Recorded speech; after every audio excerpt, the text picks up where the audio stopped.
Good morning, everybody. I thought I would try and do devotions outside on the front step today.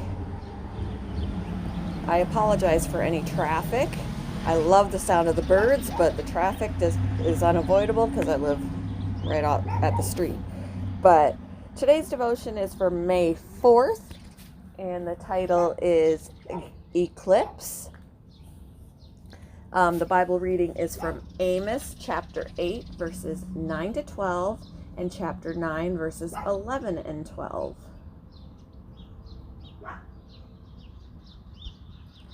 In that day, says the sovereign Lord, I will make the sun go down at noon and darken the earth while it is still day.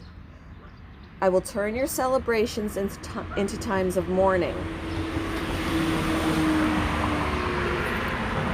Sorry, guys. And your singing into weeping. You will wear funeral clothes and shave your heads to show your sorrow, as if your only son had died. How very bitter that day will be. Oh my gosh, it was so quiet when I first came out. The time is surely coming, says the sovereign Lord, when I will send a famine on the land, not a famine of bread or water, but of hearing the words of the Lord. People will stagger from sea to sea and wander from border to border, searching for the word of the Lord, but they will not find it.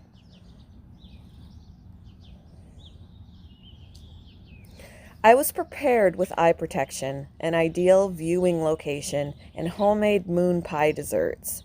Along with millions of people in the U.S., my family watched the rare occurrence of a total solar eclipse, the moon covering the entire disk of the sun.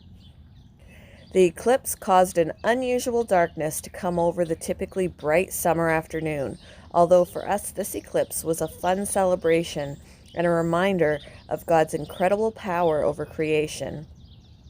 Throughout history, darkness during the day has been seen as abnormal and foreboding, a sign that everything is not as it should be.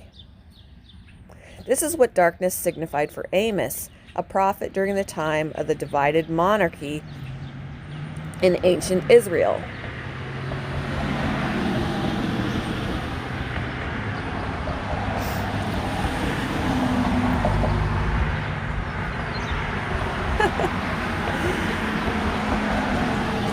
Go away, cars!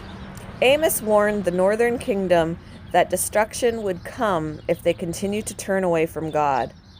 As a sign, God would make the sun go down at noon and darken the earth in broad daylight. But God's ultimate desire and purpose was and is to make all things right. Even when the people were taken into exile, God promised to one day bring a remnant back to Jerusalem and repair its broken walls and restore its ruins.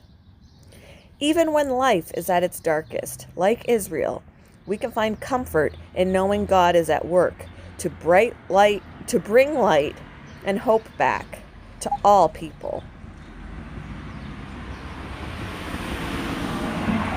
When was a time you chose to reject or disobey God?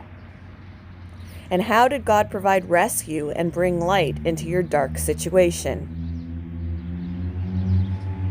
Thank you for joining me for this a little bit noisy morning devotion, and I hope you all have a wonderful day.